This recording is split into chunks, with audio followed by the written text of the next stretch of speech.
She walked in like any other customer, confident, calm, wearing a tailored navy coat and heels that echoed across the marble floor.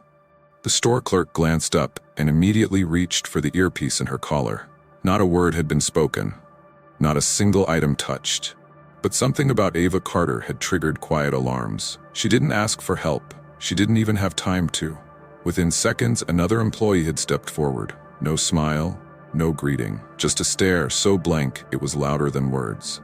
Still, Ava gave them the benefit of the doubt. She made her way to the purse section, where the newest line had just arrived. Limited edition, high fashion, whispered about in glossy magazines. She reached for a sleek, soft leather bag on the top shelf. That's when it happened. A sharp voice, clipped and cold. "That collection isn't available for browsing. May I ask if you have an appointment?" Ava turned slowly. "I wasn't aware appointments were needed to shop." The woman didn't blink. "It's standard for high-value items. If you don't have a concierge associate assigned to you, I'll need to ask you to browse elsewhere." The words weren't shouted, but they cut just as deep. And the message wasn't hard to understand. You don't belong here. Other shoppers were watching now, some with curiosity, a few with judgment, and one or two almost enjoying it, because no one was stepping in. No one was speaking up. Ava stood there, purse still in her hand, unsure whether to put it back or keep holding it. The clerk didn't wait. She walked forward and took it from her fingers. "You can wait outside if you like. Maybe come back with someone from our client list." A silence that hung heavier than anything Ava had expected to carry that day. And then, slowly, she turned and walked out. Passing displays she once admired, glass cases filled with things that now felt irrelevant. She didn't yell, she didn't cause a scene, she just left. But what she didn't know as she stepped onto the sidewalk and let the door swing shut behind her was that someone was about to change everything. And not just for her, for that entire store. For the people who thought money could be seen and respect could be denied. Because the woman they dismissed, she wasn't just another customer.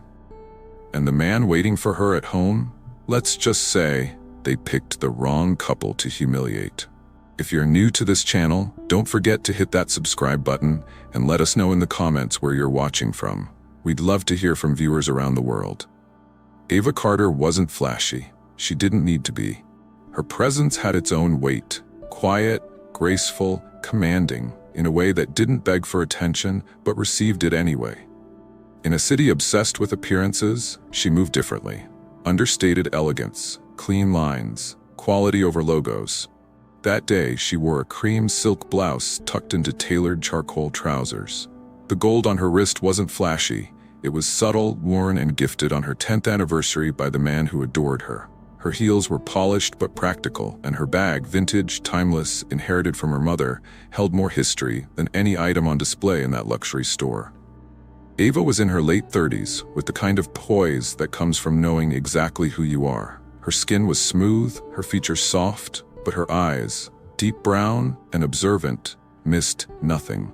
She wasn't born into privilege. She grew up in a modest neighborhood in Atlanta. Her parents were both teachers, firm believers in education and dignity.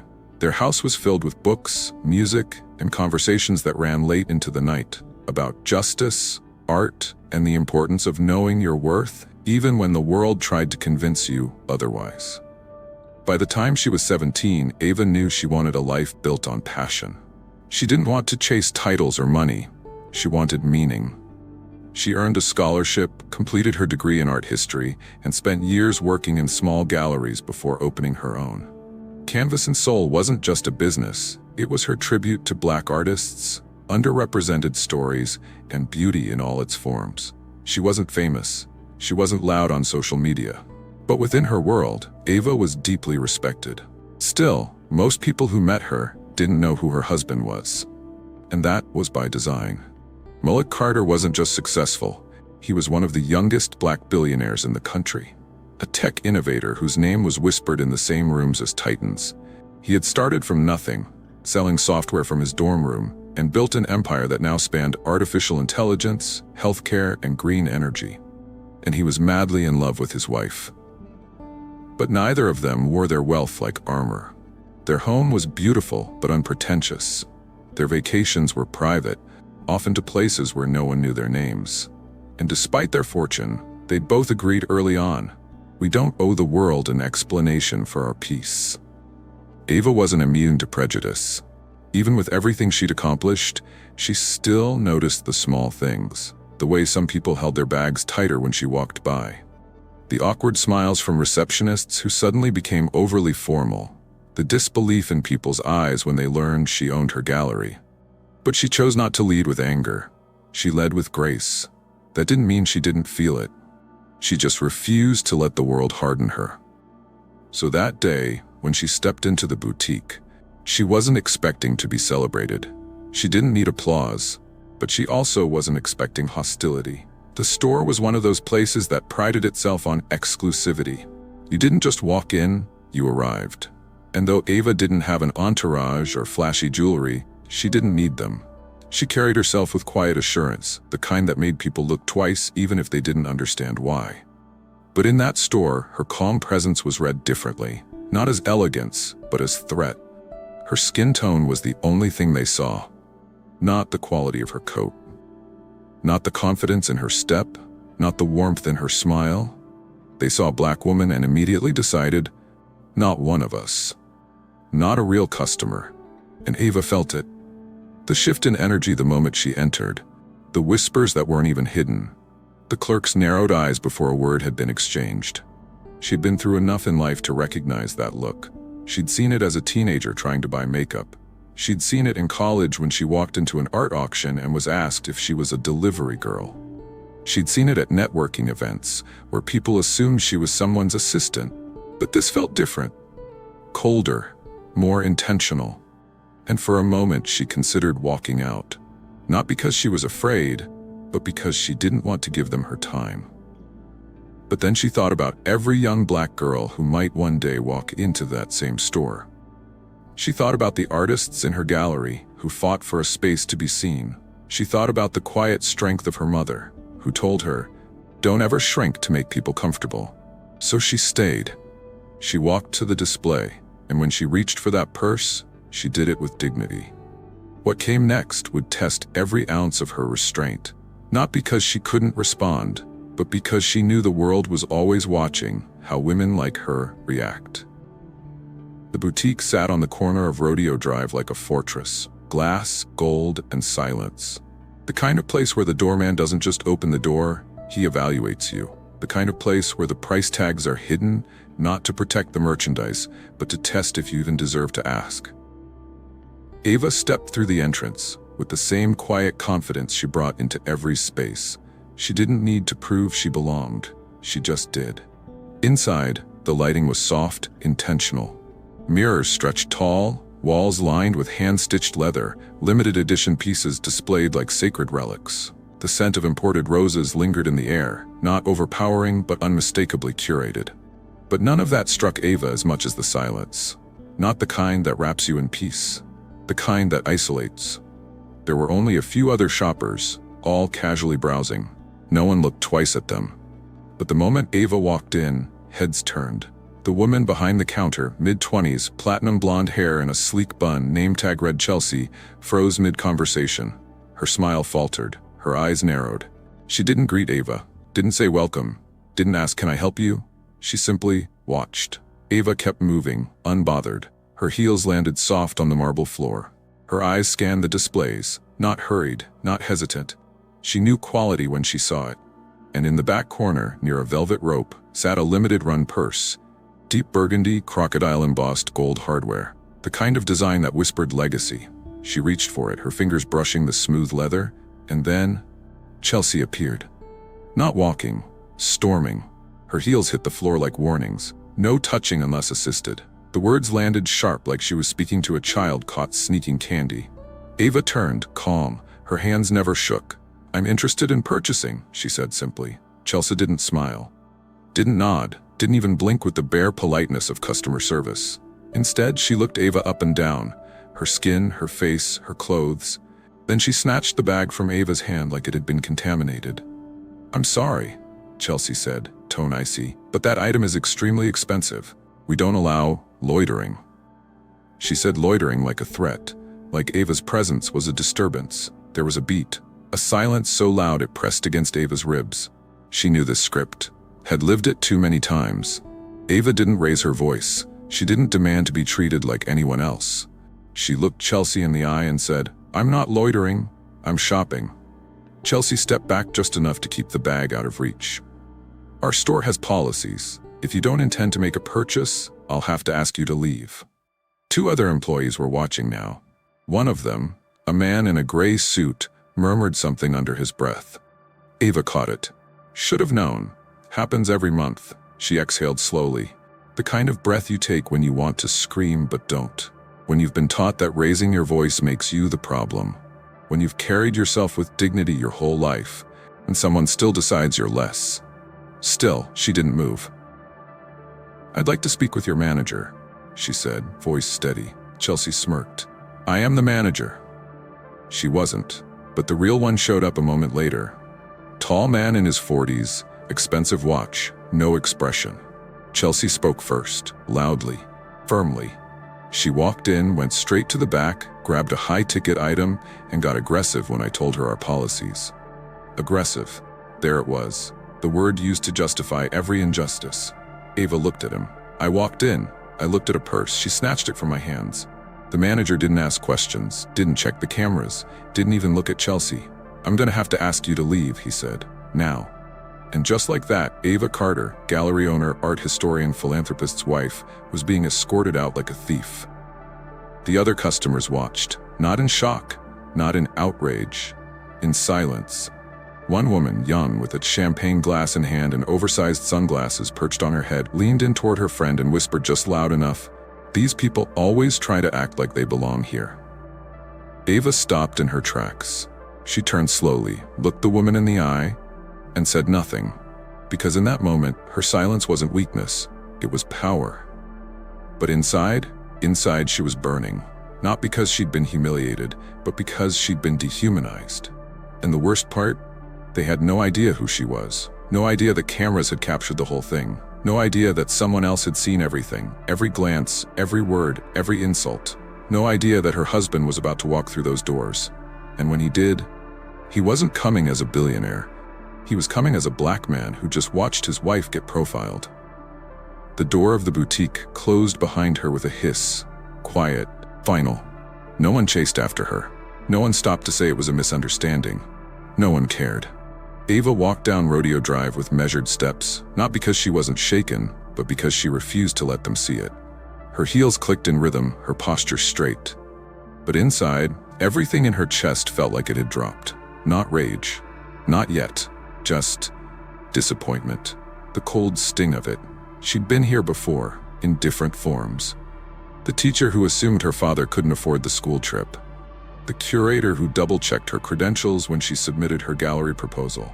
The hotel concierge who handed the wine list to Malik, even though she was the one who'd booked the entire event.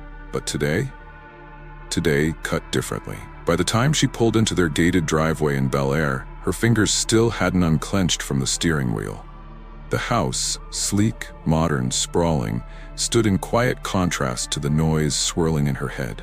She stepped inside, dropped her keys on the glass console, and made her way to the sunken living room. She didn't cry, didn't scream. She sat. Silence can scream louder than words, and Malik heard it the moment he walked in. He paused in the doorway, loosened his tie, and looked at her. Really looked. She wasn't looking back. Her hands were folded tightly on her lap. Her eyes, usually warm, lit with quiet joy, were distant. "Ava?" he asked softly, walking toward her. She looked up then, finally, and for the first time in a long while he saw something brittle behind her expression. "It happened again," she said. That was all, but it was enough. He didn't ask where, he didn't ask what, he just lowered himself next to her, knee to knee, and waited. And then it poured. Every moment.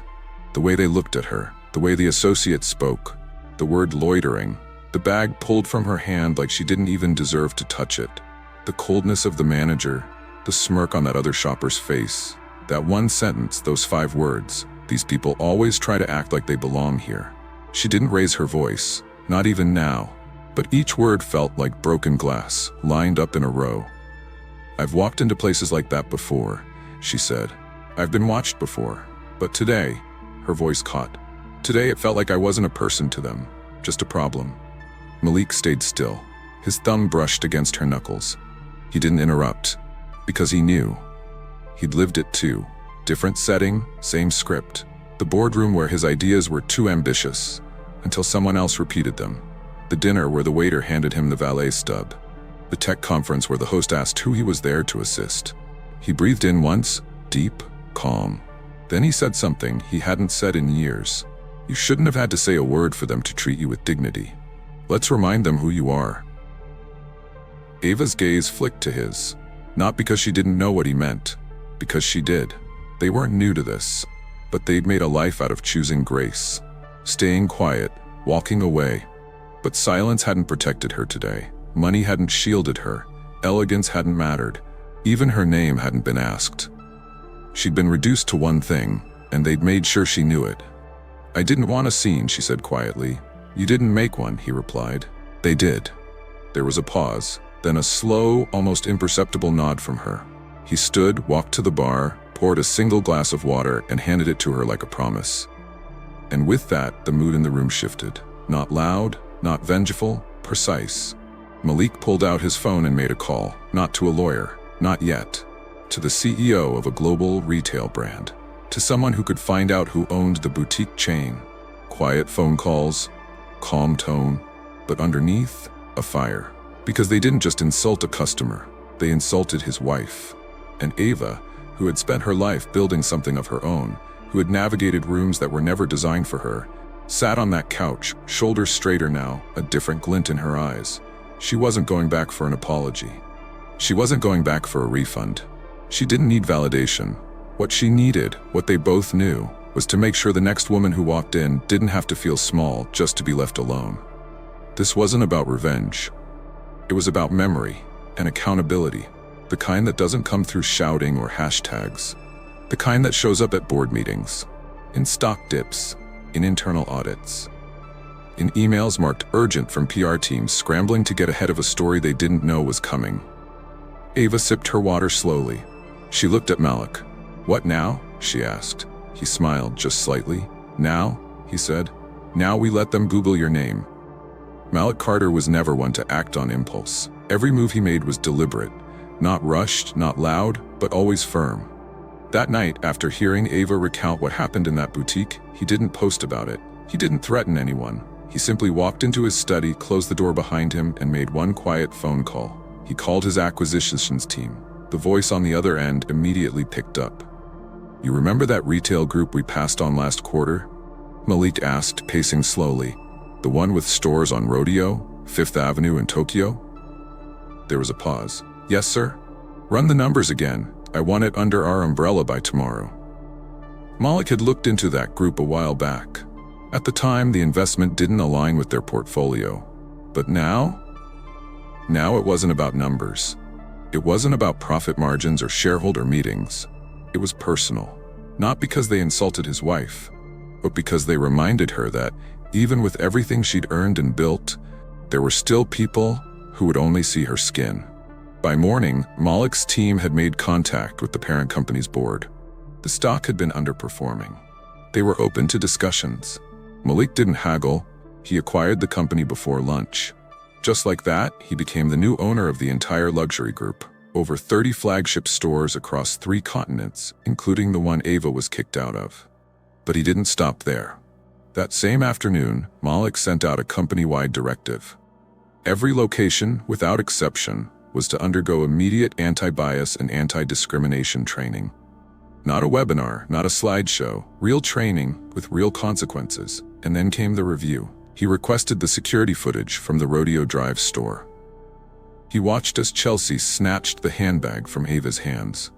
He watched the manager nod and wave Ava toward the door. He watched the customer who muttered that vile line as Ava exited. These people always try to act like they belong here. Chelsea was terminated for misconduct and discriminatory behavior. The manager was let go for enabling it. And Malik made sure the announcement didn't hide behind legal jargon or corporate shields. It was stated plainly. This decision reflects our commitment to dignity, equity, and respect in every one of our spaces. By the next morning, Ava received a call. It was from the new CEO, A man her husband had handpicked to clean house. He apologized, profusely, respectfully. With no script, he invited Ava back to the store, offering to make it right in whatever way she deemed fit. She listened, she thanked him, but she declined. Because it was never about the bag, and it was never about the apology. It was about dignity. And Ava already had hers. She just reminded the world that no one could take it away. Top of form. They say dignity is quiet. It doesn't need to scream. It doesn't demand a spotlight. It stands tall even when it's being dismissed, even when it's pushed aside, even when it's misread as weakness. Ava Carter walked into that boutique on Rodeo Drive with nothing but grace. She wasn't angry. She wasn't rude. She was just existing, elegant, composed, curious about a bag behind glass. But her presence alone was treated like an intrusion, a disruption, a threat. That moment didn't break her, but it did something deeper. It reminded her of a truth she had worked her entire life to believe she could rise above. That no degree, no success, no wedding band, no smile soft enough, or outfit refined enough could shield her from being reduced to a stereotype. And still, Ava never lashed out. She never posted a video. She didn't name names online. She didn't even cry in public. She went home, removed her shoes like she always did, sat at the edge of their bed, and let the weight of that quiet humiliation settle over her shoulders. Malik didn't react with outrage either. He listened, patiently, intently, not because he didn't feel the rage boiling under his skin, but because power, true power, doesn't always announce itself. Malik Carter didn't storm into the boutique with cameras. He didn't drag anyone on Twitter or threaten a lawsuit. He picked up his phone and changed the architecture behind the scenes. Not with noise, but with influence, with reach.